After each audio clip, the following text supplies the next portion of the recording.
Hello children, here I am going to begin next poem, Amanda, from your First Flight book. This poem is written by Robin Klein. Let me give you some introduction about the poetess. Her full name is Robin McMorg Klein. She is the Australian author of the books for the children. She was born on 28 February 1936 in New South Wales and now resides near Melbourne. She had her first short story published at the age of 16. Her several books have been listed for CBCA Children's Book of the Year Award. Some of her famous books are Hating Alison Ashley, People Might Hear You, Turn Left. She usually takes in a pan every day and universal happenings of life. The activities pertaining to the small children are always fonding to her, as the children represent innocence, love, smartness in their nature.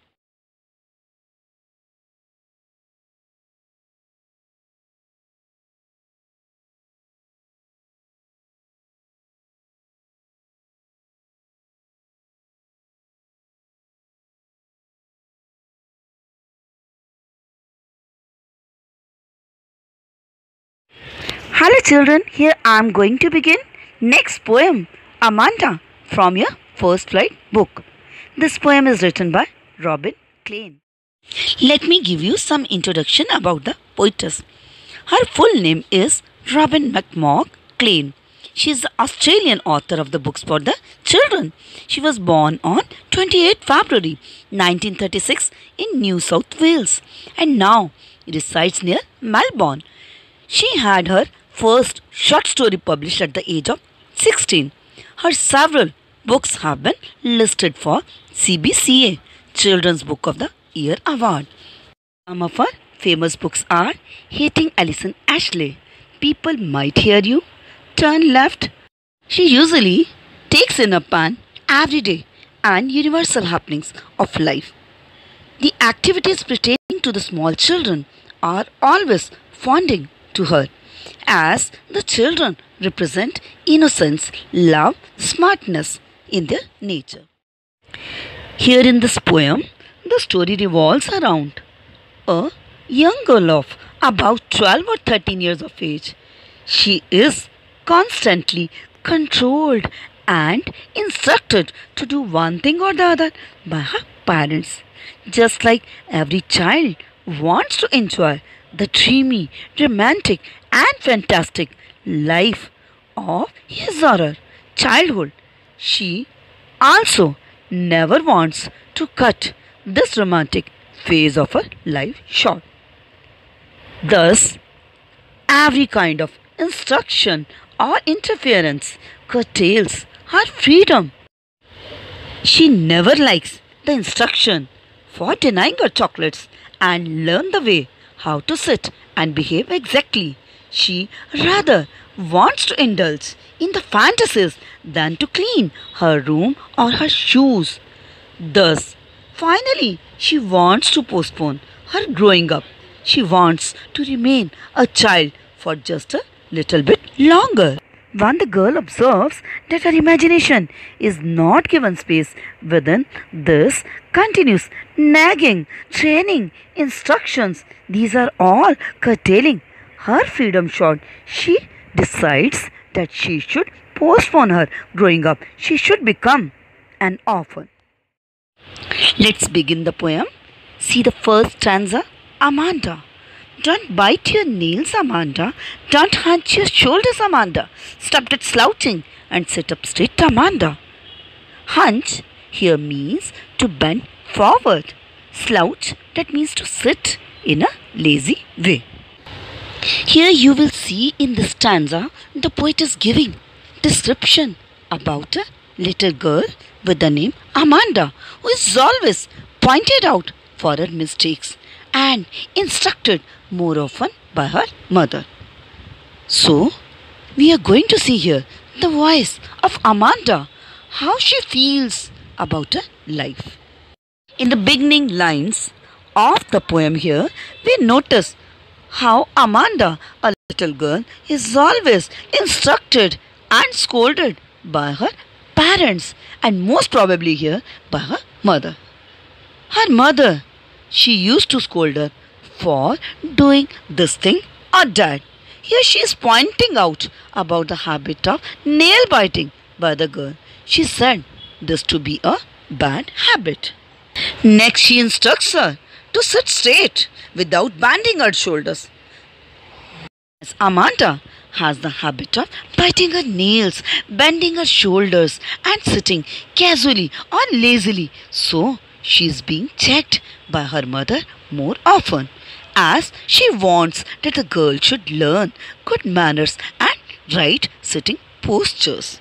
So the mother is creating the pressure on the girl to be presentable before the society.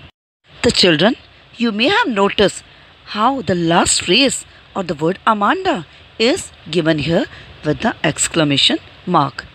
That shows the irritation and frustration of the parent for the child. But in the next stanza, you will come to know how the girl is feeling suffocated. She does not like that her life should be punctuated with the screams of adults for directing her to do this or that. That's why she starts searching for her happiness and peace in her dreams. So let's now read. There is a languid emerald sea, where the sole inhabitant is me, a mermaid drifting blissfully. Languid means relaxed mood. Emerald means here green color. Inhabitant means resident. Drifting stands for to carry or move slowly by the flow of water. Blissfully, that means happily. After reading the first stanza, we notice the succeeding one. It is given within brackets. Actually, this is representing the imagination of this girl who is undergoing the pain of harassment and feeling depressed and sorrowful. So, in order to escape from the daily ill treatment of her parents, she wants to use the escape point and here dreams to seek peace in her own very created world, where there won't be any strains and sufferings on any command.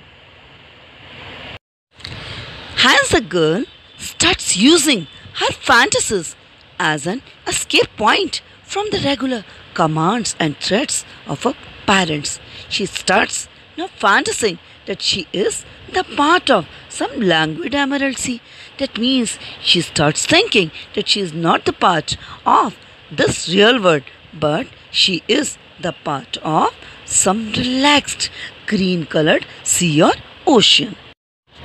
She starts imagining herself to be the single resident of some beautiful green sea, where she would take the form of some fish like mermaid, who would sail around merrily, lazily like this creature over the current of the green sea.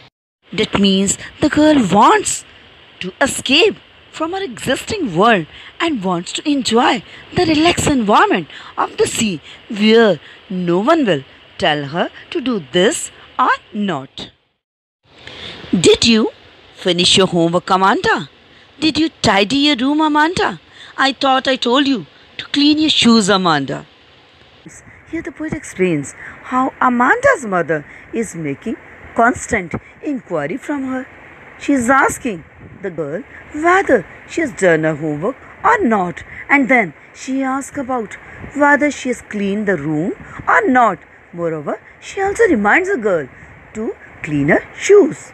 Here the pattern of instruction explains us how every aspect of the girl's life is related to questioning and guidance.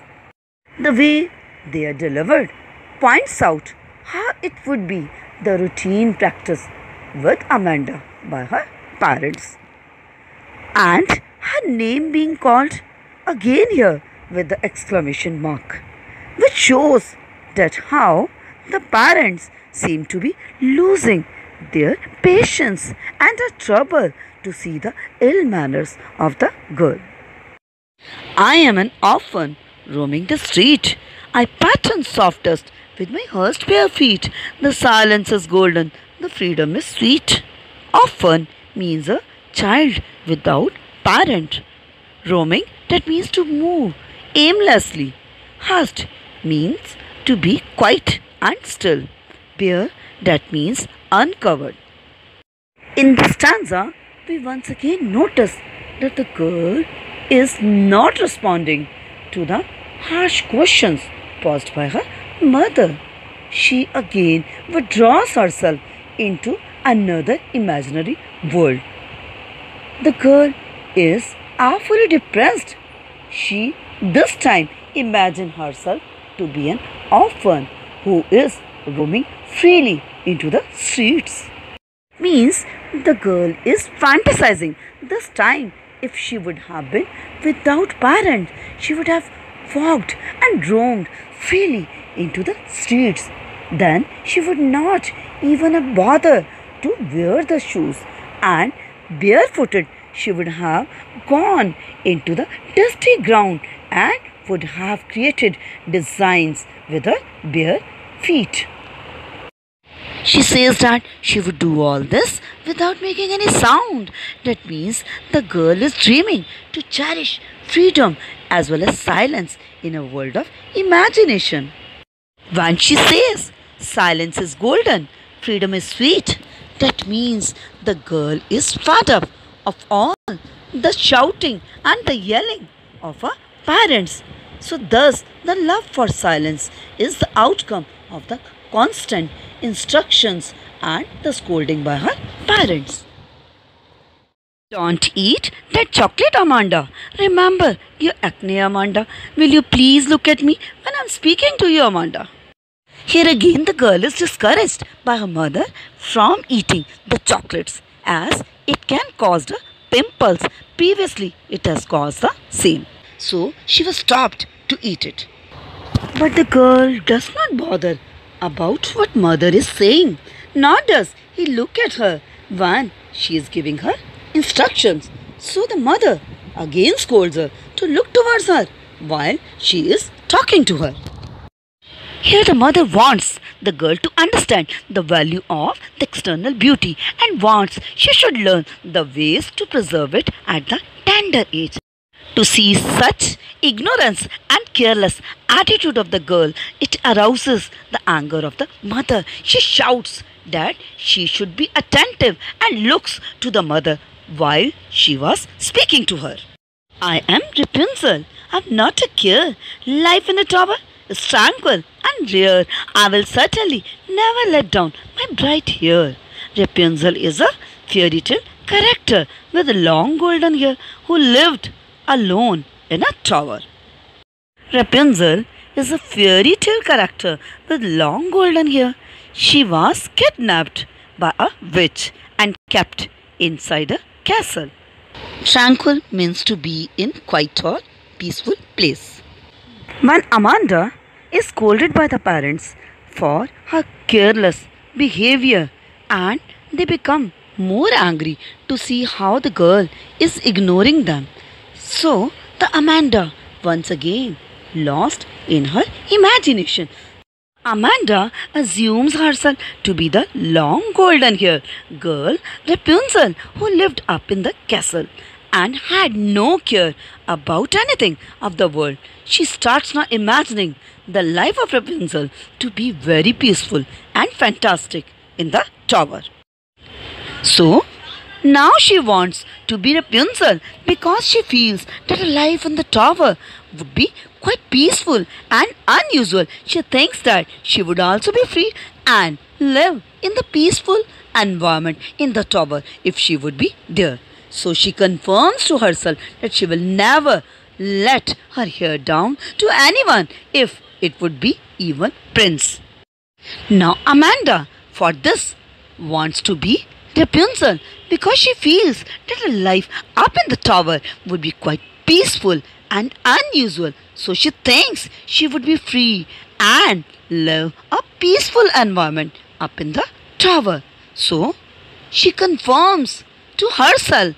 But she is not going to let her hair down for anyone, even for the prince who came there to get married to the princess.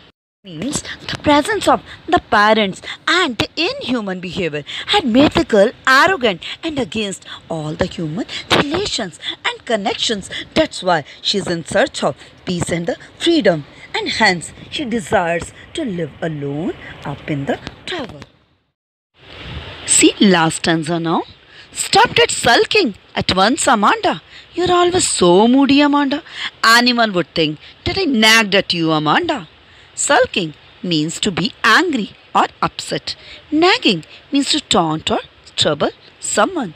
Here, in the concluding lines, we notice the mother is again scolding the girl and giving her instruction for some do's and don'ts. She is still warning her in the irritable manner. She is asking the girl now why she is in the stop mood. She orders her that she should stop being in the bad manner. Moreover, she is blaming her girl for having such constant mood. She scolds her by saying that her behavior would certainly make one day people think that the child is always being harassed by her parents. Hence, these lines show that the parents are only bothering and concerning about the society, how they would perceive them if the child would remain sad or in a bad mood. But in reality, they are ignoring the feelings, moods, creativity and existence of their own child. They want their child to be cheerful and happy for the sake of society, so that they should not get any stigma for being bad parent by the society. Hence, we get the message from the poem: while upbringing the children, the parents should not only concern about making their children responsible and fit for the society only, they have to nourish them with love and care. Hence, the harsh treatments and comments of the parents can leave adverse effect on their tender minds, and they can also turn out to be rebellion, just like Amanda of this poem. Hence, the parents, they have to keep the balanced relationship while upbringing their children. I hope you have all well understood the poem. Thank you for watching the video. Children, it's time to learn the literary devices used in this poem, starting with metaphor.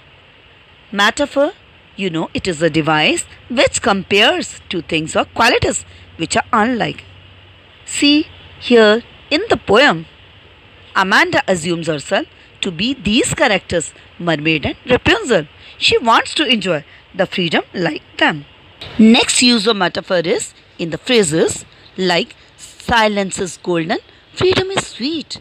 Here silence is said to be glorious and freedom is said to be sweet. That means Amanda wants to enjoy silence, comfort and wants to live free from the scoldings of her mother. Next is repetition. This is a device in which words or phrases are repeated two or more times. See the use of repeated words Amanda, Amanda. The next use of the repetition of the word is do not eat, do not do this and do not do that. Otherwise, repetition is used to produce a poetic effect in the poems.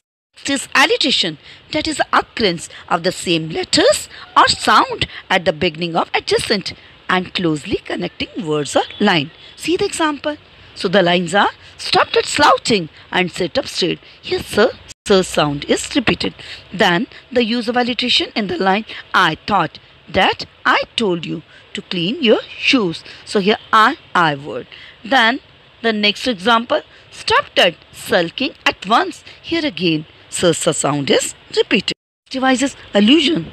So this is a device in which the speaker refers either directly or indirectly to a person, event or thing in the history or to the work of art or literature. So here see Amanda imagine herself to be the mythological characters like mermaid and Rapunzel. So this is the use of this device. Last one used here is rhyme scheme. So see now the rhyme scheme of this poem. Children, rhyme scheme is the pattern of sounds that repeats at the end of each line or stanza. See the pattern used here. I'm going to read the first stanza's last words. See the words Amanda, Amanda, straight, straight. So the all ending words. So they are giving the sound of A, except the third one. So the rhyme scheme for this stanza is A, B, A. Now see the second stanza. Here the ending words are see, me, blissfully. So the all they are producing the sound of E. And you will go through the whole poem. You will understand there is the consistent use of the same pattern of rhyme scheme in this work. So that is A, B, A and A and so on. I hope children you have understood the explanation and literary devices of this poem. Thank you for watching the video.